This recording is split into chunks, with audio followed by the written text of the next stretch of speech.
జగిత్యాల జిల్లా బతికేపల్లి గ్రామంపై రేవంత్ సర్కార్ కక్షగట్టింది. ఓ గ్రామ సభ లేదు, కనీసం గ్రామస్తులకు ముందస్తు సమాచారం లేదు. ఉన్నట్టుండి ఊరిని రెండుగా విభజించేందుకు కాంగ్రెస్ నాయకులు కుట్రలు మొదలుపెట్టారు. ఎమ్మెల్సీ జీవన్ రెడ్డి ఆయన బంధువులు కలిసి ఈ కుట్రలు చేస్తున్నారంటూ బతికేపల్లి వాసులు ఆందోళన బాట పట్టారు. పూర్తి వివరాలను అక్కడి నుంచి మా ప్రతినిధి సందీప్ రావు అందిస్తారు. ధర్మపురి నియోజకవర్గం పెగడపల్లి మండలం బతికేపల్లి గ్రామాన్ని రెండుగా విభజించే ప్రయత్నం జరుగుతోంది. పూర్తిగా అది విరుద్ధము. ఎందుకు విభజిస్తున్నారంటూ ఇవాళ కలెక్టరేట్ వద్ద ట్యాంక్ ఎక్కారు. అసలు ఏంటి సమస్య, అసలు ఏం జరిగిందో తెలీదు. మొత్తంగా పెద్ద ఎత్తున కూడా ఇక్కడికి తరలి వచ్చి భారీ ఎత్తున కూడా ధర్నా నిర్వహించారు. పోలీసులు వారందరినీ కూడా ట్యాంక్ పైనుంచి ట్యాంక్ ఎక్కినటువంటి పరిస్థితిలో వారందరినీ కూడా కిందికి దించేటువంటి ప్రయత్నం చేశారు. అసలు ఏం జరుగుతుందో తెలియదు. అసలు ఏమైంది సార్? మేము చట్ట ప్రకారమే ఎటువంటి అంటే పోలీస్ మీ ఊరేంది అసలు ఎటువంటి గ్రామ సభ లేకుండా విడదీస్తారు. బతికేపల్లి ఊరు పేడపల్లి మండలం సార్. మాకు ఎటువంటి గ్రామ సభ లేకుండా సార్ అంటే చట్టానికి వ్యతిరేకంగా మా ఊరిని విడదీస్తారు. ఒకరిని అంటే గ్రామ సభ అంటే ఒక్కరిని కూడా అంటే మతలబ్ ఒకరిని అడగడం కానీ చేయడం కానీ లేకుండానే ఊరిని విడదీస్తారు. ఇప్పటికి మాకు న్యాయం కావాలని మేము ఎమ్మెల్యే దగ్గరికి వెళ్ళాం, కలెక్టర్ దగ్గరికి వెళ్ళాం. సార్ మాకు అంటే మా ఎటువంటి గ్రామ సభ లేదు సార్, విడదీస్తారు అని వెళ్తే సార్ వాళ్ళు మా చేతిలో ఏం లేదు, నిర్లక్ష్యం చేస్తారు, అయిపోయింది అంటారు. సార్ అదే జీవన్ రెడ్డి దగ్గరికి వెళ్ళాం. జీవన్ రెడ్డి దగ్గరికి ఎమ్మెల్సీ జీవన్ రెడ్డి దగ్గరికి వెళ్తే సార్ మాది ఇట్లా పరిస్థితి ఇది అంటే నాకు వారం ముందు ఎందుకు కలవలేదా అన్నాడు. సార్ వారం ముందు ఎవరికి తెలుసు సార్, నిన్న పేపర్కి వచ్చింది మాకు నిన్ననే తెలుసు అంటే సార్ అంత అయిపోయింది, ఇప్పుడు అంత అయిపోయింది, ప్రాసెస్ అయిపోయింది, నేను ఏం చేయలేని మాట్లాడుతారు. జీవన్ రెడ్డి మరదలే కదా ఊరు. జీవన్ రెడ్డి మరదలే సార్, వాళ్ళ రాజకీయాల కోసం సార్. అంతకుముందే సార్ అంటే నార్మల్ ఎలక్షన్లప్పుడు సార్ బ్యాలెట్ బాక్స్ అంటే లంచ్ టైంలో అందరం బయటకు వెళ్ళిన టైంలో సార్ వాళ్ళ అంటే చిన్నమ్మ కొడుకు బుజ్జి అని ఉంటాడు సార్, అతను బ్యాలెట్ రూమ్లో వచ్చి అంటే లోపలికి వెళ్ళిండు సార్. అందులో ఆ టైంలో వర్కింగ్ డిఎస్పీ ఉన్నాడు సార్. అక్కడ వర్కింగ్ డిఎస్పీని అడిగాను సార్, లోపల అంటే మాకు ఇన్ఫర్మేషన్ వచ్చింది, లోపల ఒక వ్యక్తి వచ్చిండని ఇన్ఫర్మేషన్ వస్తే మేము వెళ్ళాం సార్. ఇట్లా లోపల ఒక వ్యక్తి అంటే లోపల ఉన్నాడు. అదంటే వర్కింగ్ డిఎస్పీ ఏమన్నాడు అంటే ఎవరన్నా లోపల ఉంటే నా చాకుతో నా మెడకాయ కోసుకుంటా అన్నమాట మాట్లాడిండు సార్. వెంటనే అతను ముంగటి నుండే లోపలికి వెళ్ళి బయటకు వస్తుండు. రాగా సార్ ఏమయ్యా సార్ ఉన్నాడుగా అంటే సార్ చప్పుడేయాలి అంటే అతను కూడా కాంపిటీ ఇచ్చినట్టున్నారు సార్. ఇచ్చినాం సార్, ఎటువంటి రెస్పాన్స్ లేదు సార్. అది అట్లే ఇప్పుడు ఎవరి దగ్గరికి వెళ్ళినా కూడా సార్ మేము ఏం చేయలేమన్న మాట్లాడతాం. ఇది మొత్తం మా జనాభా అంటే సార్ 250, 300 ఉంటాయి ఉండే సార్, విడదీస్తారు. కేవలం సొంత స్వార్థ రాజకీయాల కోసమే ఊరిని బలిపెడుతున్నారు. వాళ్ళకు ఇప్పుడు వచ్చే ఎలక్షన్లో వాళ్ళు గెలవరేనే. మాకు ఒకటే సార్, మున్నూరు కాపు కులమే ఉంటుంది సార్ అక్కడ సార్. మా ఒక మున్నూరు కాపుని వెలేయడం మాకు గ్రామ విభజన. గ్రామ సభ ఒకటి ఇప్పుడు విభజన అనే పంచాయతీ ఎందుకు, విభజన అనేది ఎందుకు వచ్చింది? కేవలం స్వార్థ రాజకీయాల కోసం. ఈసారి అక్కడ సంతోషం కోసం అక్కడ వేరే వాళ్ళు గెలుస్తారనే భయంతో వాళ్ళు ఇప్పుడు గవర్నమెంట్ ఉన్నారని గ్రామ మేమే గెలిచేది ఇదే. వాళ్ళ అంత సో అండ్ క్యాండిడేట్స్ వచ్చిండు అన్నాం చూడు సార్. అతను ఏం చేసిండో తెలియదు సార్.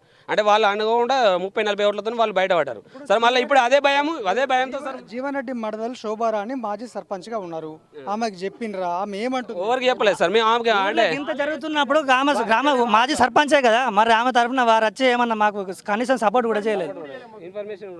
మా ఇన్ఫర్మేషన్ లేదు. ఒక గ్రామ సభ కండక్ట్ చేయాలి, ఏం చేయాలి, ఊరు విభజన అంటారు. అది కూడా 250 ఓట్ల పైన తెలంగాణలో విభజించే గ్రామం అదొక్కటే. అది కేవలం స్వార్థ రాజకీయాల కోసం, సొంత రాజకీయాల కోసం వాళ్ళది గవర్నమెంట్ ఉందని చెప్తారు.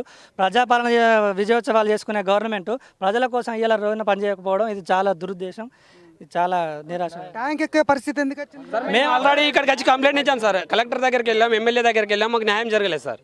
సో ఇప్పుడు వాళ్ళ చట్ట ప్రకారమే వాళ్ళ చట్ట ప్రకారం లేనప్పుడు మేము చట్ట ప్రకారం ఎలా వెళ్తాం సార్? వాళ్ళ చట్ట ప్రకారం వాళ్ళని అడిగి గ్రామ సభ ఉండాలి, గ్రామ సభ పెట్టిన తర్వాత మాకు అంటే ఇఫ్ ఓకే అయితే మాకు వేరు చేయాలి, హామీ అట్లా సార్. ఆడ ఎటువంటి చట్ట ప్రకారం వాళ్ళు వెళ్ళలేదు. అందుకే సార్ మేము ఇలా ఎక్కాల్సి వచ్చింది. గ్రామ సభ నిర్వహించలేదు సార్.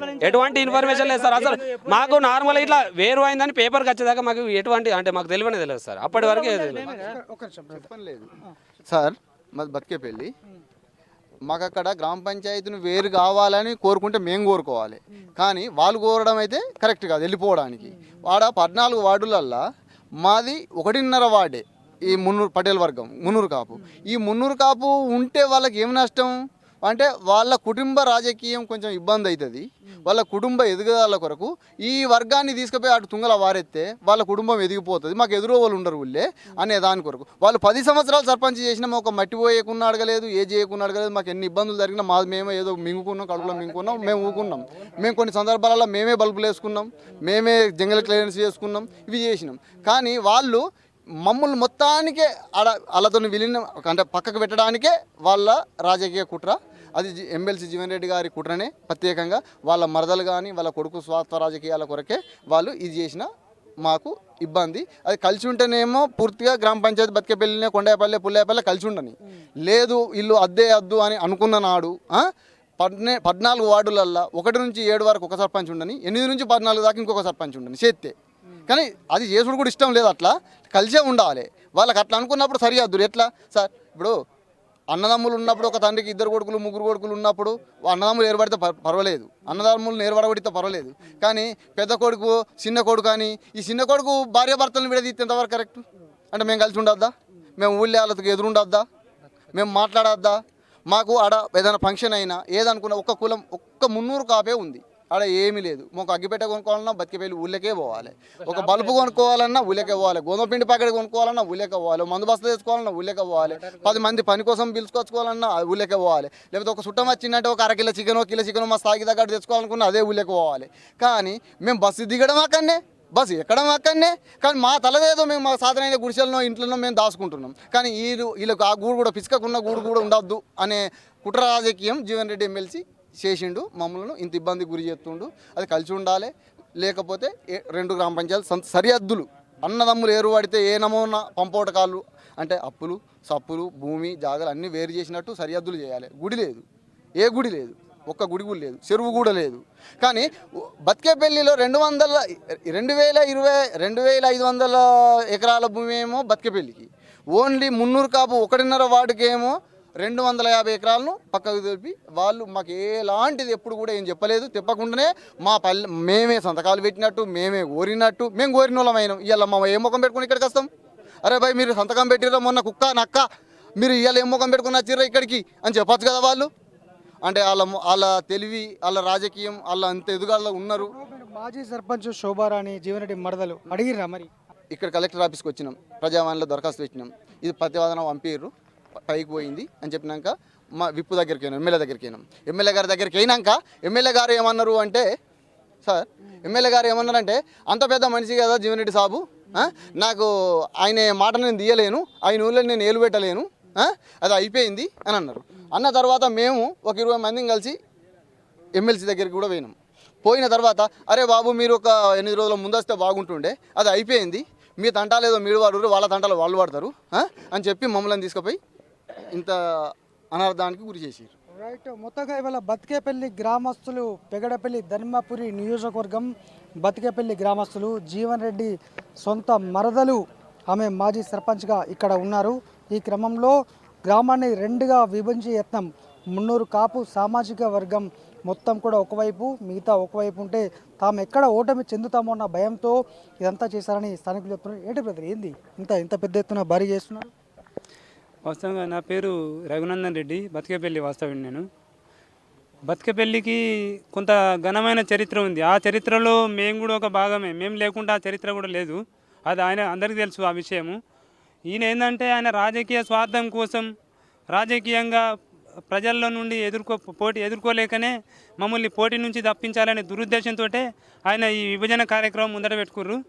వాళ్ళు అసలు ఎవరైనా కూడా ఎక్కడైనా కూడా మాకు గ్రామ పంచాయతీ ఏర్పాటు చేయాలని చెప్పేసి ప్రజల నుంచి వినతులు పోతే వాళ్ళు దాన్ని ఆలోచించి అక్కడ వసతులు ఉన్నాయా లేదా, అనుకూలత ఉందా లేదా, ఏర్పాటు చేయవచ్చా లేదా అనేది అన్ని పరిశీలించిన తర్వాతనే ఇట్లాంటి నిర్ణయం తీసుకోవాలి. కానీ ఈయన ఏంటంటే అసలు అక్కడ గ్రామసభ పెట్టకుండానే గ్రామసభ పెట్టినట్టు, తీర్మానం చేయకుండానే తీర్మానం చేసినట్టు, డిస్టెన్స్ అక్కడ బతికేపల్లికుండు కొండేపల్లెకు 500 మీటర్ల దూరం ఉంటే డిస్టెన్స్ ఉంటుంది. దానికి ఆయన 2 కిలోమీటర్ల పైనే ఉంటుంది అని చెప్పేసి అధికారుల మీద రాజకీయ ఒత్తిడి తీసుకొచ్చి తప్పుడు నివేదికలు, తప్పుడు సమాచారం ఇప్పించి అక్కడ పంచాయతీ కమిషనర్ వాళ్ళకి నివేదికలు పంపి దీన్ని గ్రామ విభజనకు కుట్ర పంతాడు. కేవలం ఇది ఆయన రాజకీయ స్వార్థం కోసం చేస్తున్నదే. ఒకటి గుర్తుంచుకో, నువ్వు పేపర్ మీద బతికేపల్లిని కొండేపల్లిని వేరు చేయగలుగుతావేమో కానీ బతికేపల్లి ప్రజల గుండెల్లో నుండి నన్ను కొండాయపల్లె పులాయపల్లె ప్రజల్ని ఎప్పటికి కూడా వేరు చేయాలో గుర్తుంచుకో.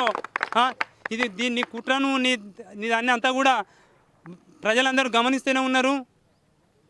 రైట్, ఇది మొత్తంగా బతికేపల్లి గ్రామస్తులు భారీ ఎత్తున కూడా కలెక్టరేట్కు తరలివచ్చి వినతి పత్రం గత ప్రజావాణిలో సమర్పించినా కూడా ఎటువంటి చర్యలు లేవంటూ ఇవాళ మనం చూస్తున్నటువంటి ఈ భారీ ట్యాంకును ఎక్కి ఆత్మహత్య కూడా సిద్ధపడ్డటువంటి పరిస్థితి. వాళ్ళు క్లియర్గా మాట్లాడారు. తమ గ్రామాన్ని మీరు ఎలా విడదీస్తారు? జీవన్ రెడ్డి సొంత మరదలు, జీవన్ రెడ్డి స్వగ్రామం ఉన్నటువంటి ఆమె మాజీ సర్పంచ్గా శోభారాణి పనిచేశారు. వీరంతా విడదీసేటువంటి ఒక కుట్ర చేస్తున్నారు. తక్షణమే దీన్ని విరమించుకోవాలి, లేదంటే మేము తమ ఉద్యమాన్ని మరింత ఉధృతం చేస్తాము, మరింత పోరాటానికి దిగుతామని స్థానిక బతికేపల్లి గ్రామస్తులు, కొండాయపల్లెకి సంబంధించినటువంటి గ్రామస్తులు అయితే చెప్తున్నారు. పుల్లాయపల్లె గ్రామస్తులు అయితే చెప్తున్నారు. మరి అసలేంటి ఈ సమస్యకు పరిష్కారం ఎవరు చూపుతారు? ఎమ్మెల్సీ జీవన్ రెడ్డి, అడ్లూరి విప్పు పెగడపల్లి ధర్మపురి ఎమ్మెల్యే, ప్రస్తుతం ప్రభుత్వ విప్పు అడ్లూరి లక్ష్మణ్ కుమార్ చుట్టూ కూడా ఇప్పటికీ గ్రామస్తులు తిరుగుతున్నారు. కానీ సమస్య పరిష్కారం కాలేదు. మరి ఎవరు చేస్తారు, ఎప్పుడు చేస్తారు? గ్రామస్తుల పరిస్థితి ఇంతేనా? విభజించాల్సిందేనా? మరి ఎటువంటి గ్రామ సభ లేకుండా ఏ విధంగా మీరు మా గ్రామాన్ని విభజిస్తారనేటువంటిది గ్రామస్తులు చెప్తున్నారు. చూద్దాం మరి ఏం జరుగుతుందో. కెమెరా పర్సన్ మనోజ్ కుమార్తో సందీప్ రావు, టీ న్యూస్, జగిత్యాల.